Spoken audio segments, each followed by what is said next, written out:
മറ്റൊരു വാർത്തയിലേക്ക്. ഇടുക്കി പൂപ്പാറയിൽ ഒഴുക്കിൽപ്പെട്ട് 2.5 വയസ്സുകാരനായ കുഞ്ഞിനെ കാണാതായി. പൂപ്പാറ സ്വദേശി മിത്രനെയാണ് കാണാതായത്. ഫയർഫോഴ്സും പോലീസും ഒക്കെ ചേർന്ന് തിരച്ചിൽ തുടരുകയാണ്. ജെയിൻ എസ് രാജുണ്ട്. ജെയിൻ, വീടിന് സമീപത്ത് മറ്റോ ആണോ ഈ അപകടമുണ്ടായത്?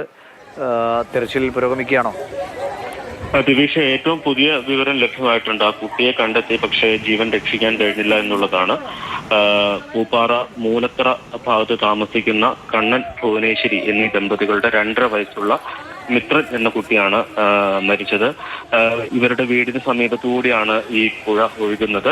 ആ പുഴയിലേക്ക് കുട്ടി വീഴുകയായിരുന്നു. അതിനുശേഷം അപ്പോൾ തന്നെ തിരച്ചിൽ ആരംഭിച്ചെങ്കിലും ആ കുട്ടിയെ കണ്ടെത്താൻ കഴിഞ്ഞിരുന്നില്ല. ഏകദേശം 1 മണിക്കൂർ നീണ്ട തിരച്ചിലിനൊടുവിലാണ് ഫയർഫോഴ്സും നാട്ടുകാരും ചേർന്ന് നടത്തിയ തിരച്ചിലാണ് കുട്ടിയെ കണ്ടെത്തി. ഉടൻ തന്നെ ആശുപത്രിയിൽ എത്തിച്ചെങ്കിലും അപ്പോഴത്തേക്കും ജീവൻ നഷ്ടപ്പെട്ടിരുന്നു. വളരെ ദാരുണമായിട്ടുള്ളൊരു സംഭവമാണ് ഉണ്ടായത്.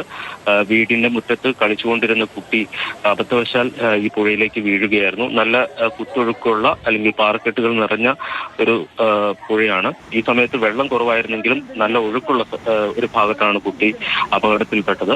എന്തായാലും വളരെ ദാരുണമായിട്ടുള്ള ഒരു സംഭവമാണ് ഉണ്ടായത്. 2.5 വയസ്സ് മാത്രമുള്ള മിത്രൻ എന്ന കുട്ടിയാണ് കൊല്ലപ്പെട്ടത്. ശരി, ഇപ്പോഴാണ് ഏറ്റവും പുതിയ വാർത്ത ജെയിൻ പങ്കുവച്ചത്. ആ കുഞ്ഞ് മരിച്ചു. 2.5 വയസ്സുള്ള മിത്രൻ എന്ന കുഞ്ഞാണ് ഒഴുക്കിൽപ്പെട്ടത്. ഏറെ നേരം പോലീസും ഫയർഫോഴ്സും ഒക്കെ എത്തി തിരച്ചിൽ നടത്തിയിരുന്നു. അവസാനം കുഞ്ഞിനെ കണ്ടെത്തി, പക്ഷേ ജീവൻ രക്ഷിക്കാൻ കഴിഞ്ഞില്ല. കുഞ്ഞിൻ്റെ മൃതദേഹമാണ് കണ്ടെത്താൻ കഴിഞ്ഞത്. 2.5 വയസ്സുള്ള മിത്രൻ എന്ന കുഞ്ഞാണ് മരിച്ചത്.